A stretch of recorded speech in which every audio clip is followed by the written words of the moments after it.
Sebelum berdirinya dinasti Abbasiyah, dunia Islam berada di bawah kekuasaan dinasti Umayyah. Pada masa ini, pemerintah bersifat Arab sentris, di mana bangsa Arab lebih diutamakan dibandingkan non-Arab. Kondisi tersebut menimbulkan ketidakpuasan sosial dan politik, terutama dari kaum Persia dan kelompok non-Arab lainnya. Selain itu, praktik pemerintahan Umayyah dinilai semakin otoriter. Terjadi nepotisme serta lemahnya kontrol terhadap keadilan sosial, di mana pasukan Abbasiyah berhasil mengalahkan Khalifah Umayyah terakhir. Puncak pemberontakan terjadi pada pertempuran Sungai Zab. Kekalahan ini menandai runtuhnya kekuasaan Umayyah di wilayah timur Islam. Setelah kemenangan tersebut, Abu al-Abbas Asy-Syaffah dinobatkan sebagai khalifah pertama dinasti Abbasiyah pada tahun 750 Masehi di Kufah.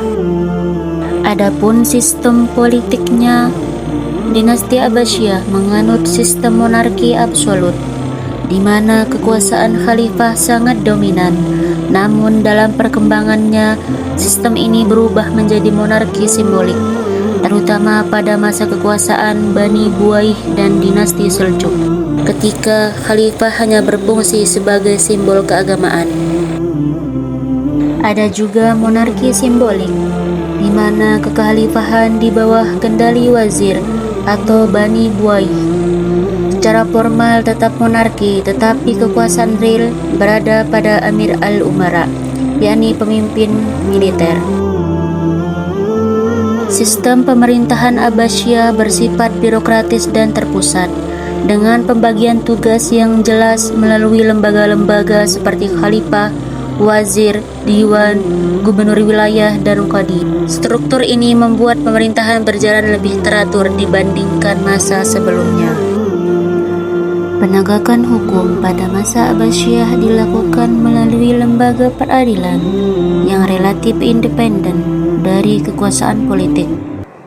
Qadi diangkat berdasarkan keilmuan dan integritasnya. Hukum yang diterapkan bersumber dari syariat Islam dengan mazhab Hanafi sebagai mazhab resmi negara. Pada masa ini juga muncul jabatan Qadi al-Qudat sebagai pengawas para hukum yang memperkuat supremasi hukum. Pada masa awal, Abbasiyah masih melanjutkan ekspansi wilayah yang telah dilakukan Umayyah meskipun tidak terlalu agresif. Fokus utama Abbasiyah adalah konsolidasi internal. Dalam hubungan luar negeri, Abbasiyah menjalin hubungan diplomatik dan dagang dengan Bizantium, kontak budaya dan ekonomi dan India, lalu perdagangan internasional yang melalui jalur sutra.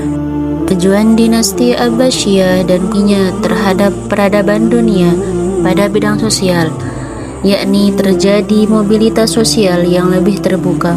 Lalu non-Arab memiliki kesempatan yang sama dalam pemerintahan. Lalu munculnya kota-kota besar sebagai pusat peradaban. Lalu pada bidang ekonomi, sistem perpajakan dan keuangan negara tertata rapi. Lalu perdagangan internasional yang berkembang pesat. Lalu Baghdad menjadi pusat ekonomi dunia Islam. Lalu dalam bidang budaya, berkembangnya ilmu pengetahuan dan filsafat.